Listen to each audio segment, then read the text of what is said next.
welcome to the Wednesday edition of Katrina's Creations.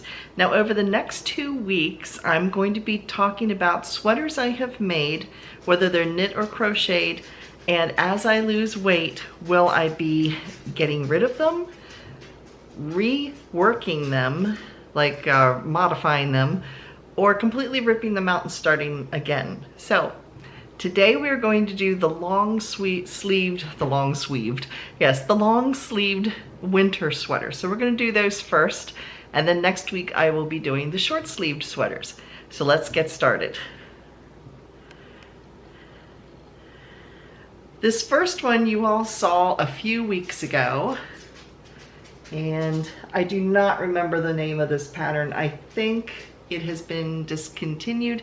It was at one time a free pattern, I believe by Barocco, but it's completely cabled all the way down.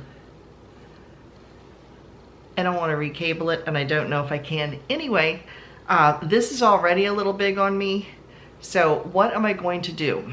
Well, it just so happens that this sweater is a seamed sweater, so you can see there's a seam in it, and along the sides here, this is going down the side here, there is a seam.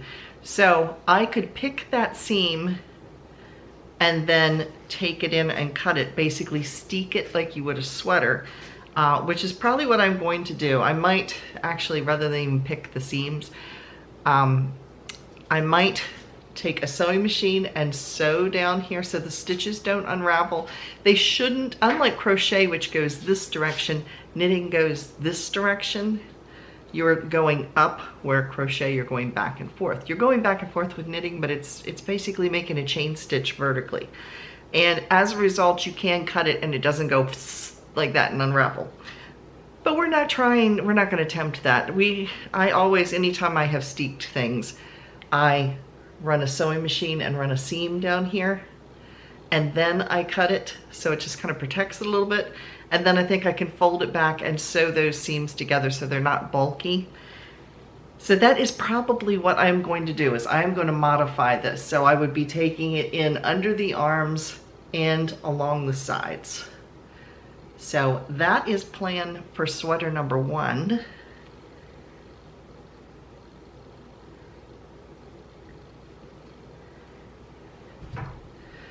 Sweater number 2, this is also a free pattern. This is Tin Can Knits, the Flax Light sweater.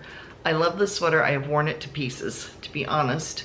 I like the colors in it because if you can see, it's golds, and then there's these little pops of a dark teal turquoisey color. However, this sweater I cannot rip apart. The gold that is in here has felted because it's been washed so many times. I don't know how well it's going to show up, but you can see it's kind of fuzzy. It has felted, which means it's not going to be easy to rip apart. The other color that's in there has not felted. That was merino, but the other is a cheaper wool. Let's see if I can get it. There you can really kind of see it's fuzzed wherever the gold is. So I know that ripping apart would not really be an option. So this sweater, this was done in the round, so it does not have side seams. I could create side seams. I could modify it like that. I might try. I might just say I got my wear out of it. I love it to death, but it's not worth fixing at that point. So this one is up to be determined, but here's one spot you can really see where it fuzzed up. You can see it right here. It's actually like a little nub where it's actually felted. So that is sweater number 2. I have made this pattern numerous times because, like I said, it is a free pattern from Tin Can Knits called the Flax Light. Now let's talk about a crochet one.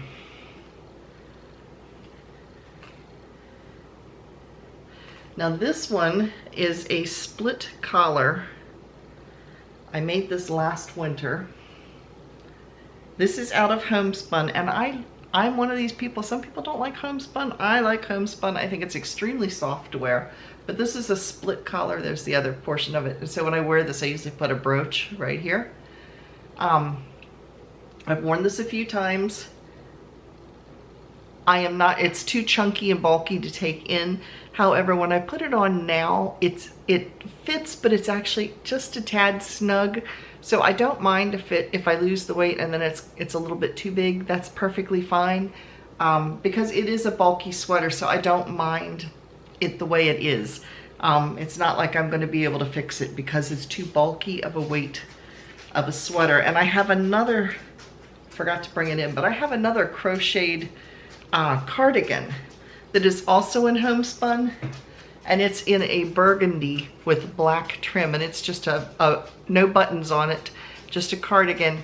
That's actually a little bit big on me now, but I've only worn it once, so that one I actually might rip out and remake because I do like it, and it's in colors I wear. It's burgundy with black. I wear a lot of gray and black, so I would definitely get my use out of it. But like I said, it's almost a little big for me now. So, and I did not use a pattern for the one I just showed you or for the burgundy one that I'm talking about. I basically figured out what the gauge was per inch, took my measurements, and say my measurements were 30. We can dream. But anyway, 30, and say I get 4 stitches per inch. I know that I would need 120 stitches to go around to fit my size. So it's just a matter of dealing with math. So anyway, that one, the one I just showed you, I would not redo. The one that is in burgundy color, I would. Here is the crocheted one. This is a cardigan, but it doesn't button. It's just open. Actually, both of these are cardigans that don't button. This is homespun. And I actually edged, you can see this edging of black here, and it goes down, the other sweater's trying to jump off the table. It goes down to the bottom here, and you can see that that lapel that starts up here widens, and at the bottom it forms a pocket. So I really like this. I've only worn it once. So right now it fits. It's actually almost a little big for me. This is one I would rip out and remake. I did not use a pattern with this, but I do really like it. It has fuzzed quite a bit around the sleeves, but I can just trim that. I've only worn it once, so it hasn't really gotten too much use out of it. But it is colors I wear a lot. So this one I will, when it gets to the point I can't wear it anymore, I will rip it apart and remake it in a smaller size.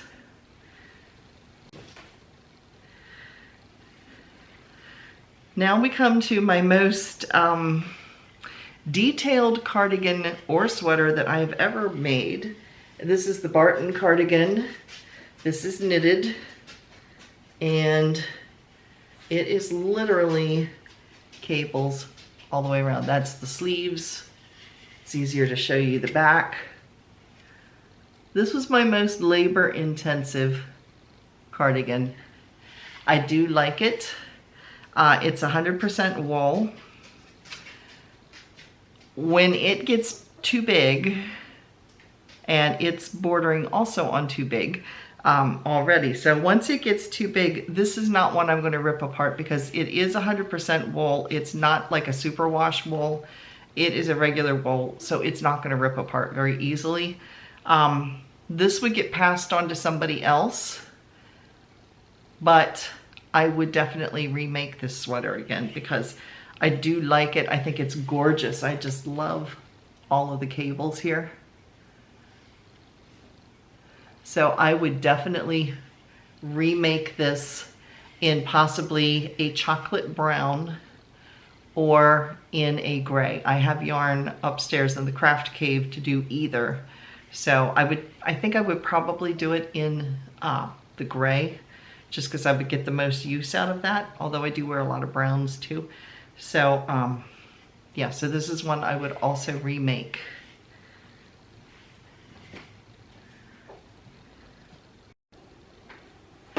Now this is a knitted sweater that I made years ago. This is just an acrylic. I think it's Red Heart Super Saver. I haven't worn it yet this year, but it's 3/4 length sleeves. And was this seamed? No, I did this in, oh, is it? Let me look. No, it is not seamed. I did this in the round and then I split it when I got to the sleeves. And the sleeves do not have any cabling on them. So what will I do with this one? I would probably just pass it along because I have gotten my use out of it. To try to fix it, it's a bulkier weight yarn because the one that I had said I would modify is a fingering weight. This is worsted weight. So it would create some bulky seams, and like I said, it was done with a cheap yarn. It's always been a little bit short on me to begin with, which is probably why I don't wear it as much as I maybe would, because I constantly feel like I have to pull it down. So I could rip it out, but to be honest, it's several years old and the yarn is, it's, you know, it's fuzzing a little bit. It's getting that kind of pilling to it, so it would not be worth it to me. So I would pass this along. And these are not actual real cables. This is called a mock cable. It's very, very easy to do. So even though it looks very complicated, it really isn't. There's no cabling really involved. It's just the way you twist some of the stitches.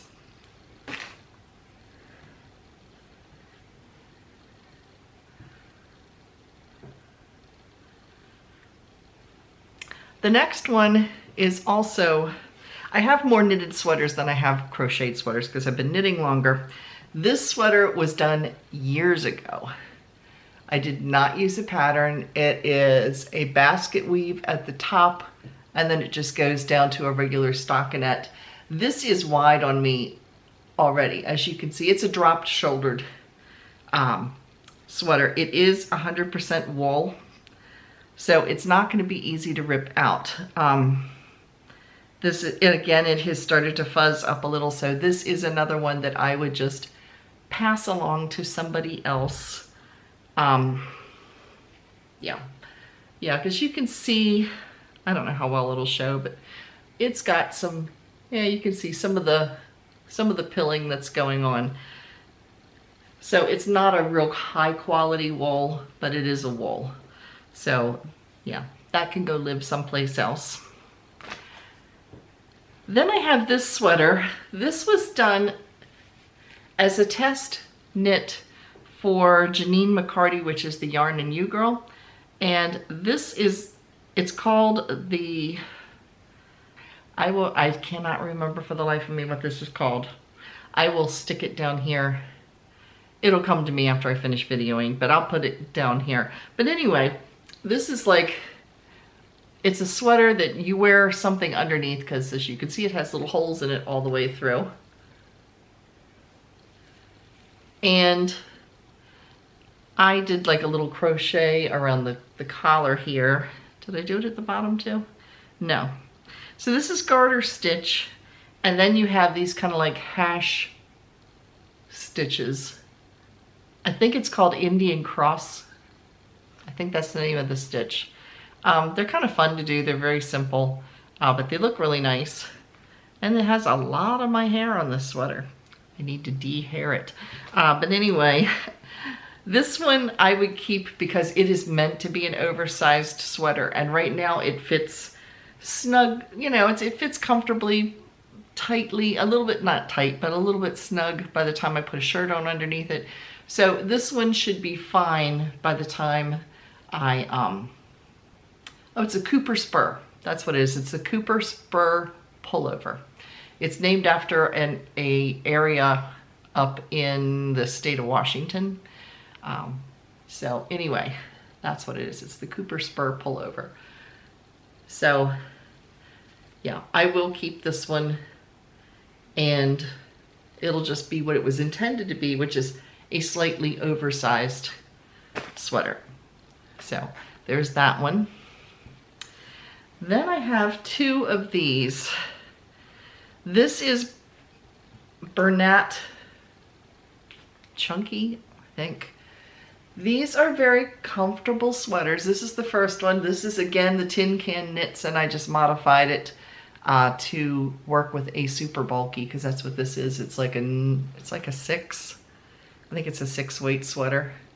It's very comfortable, but would I redo it? No, and I'll tell you why.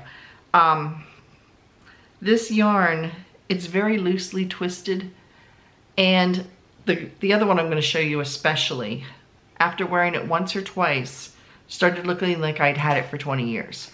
It's just, it pilled up really, really bad. Like I said, this one's not as bad for some reason. It does not look as bad, but I still don't know that I'd bother to spend the time ripping it out. The yarn was really cheap.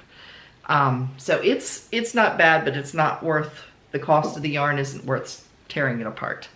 So that could go to live someplace else. But let me show you the green one. You can really see the wear on it.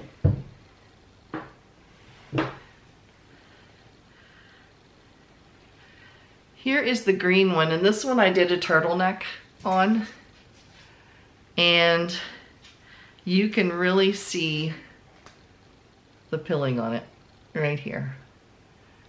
And it's done it in other places on this as well, and every time it's very, very comfortable, but every time I wear it, I feel like I am wearing an old ratty looking sweater because it's done it all over the place. And this was a different type of an arm join, and I never was happy with how this looked. So yeah, it's just, I feel like this, yeah, I just never was real happy with this yarn. Like I said, it fuzzed up very fast. It's very comfortable, but it also has, it's not as bad as it used to be. It had a weird smell when I was knitting both of these. It almost smelled like when you turn your heating system on for the first time and it has that burnt dust smell. That's what these smelled like. I don't know if it was the dye or what it was. I can faintly smell it, but not like what it did. It's been washed several times at this point, but again, not something I'm going to save. It would get passed along or possibly even just thrown out because it really, you can see, it just really looks kind of ratty and fuzzy looking. So now we come to my latest sweater, which I've actually never worn at this point. I made it last year. It is a colorwork sweater, and by the time I finished it was entirely too warm to wear it. So here it is. This was a free pattern from Drops something or other. Drops. I'll try to find it. It's something with drops in the title. It's a free pattern, comes in numerous sizes, and this I'm going to outgrow really fast, I think.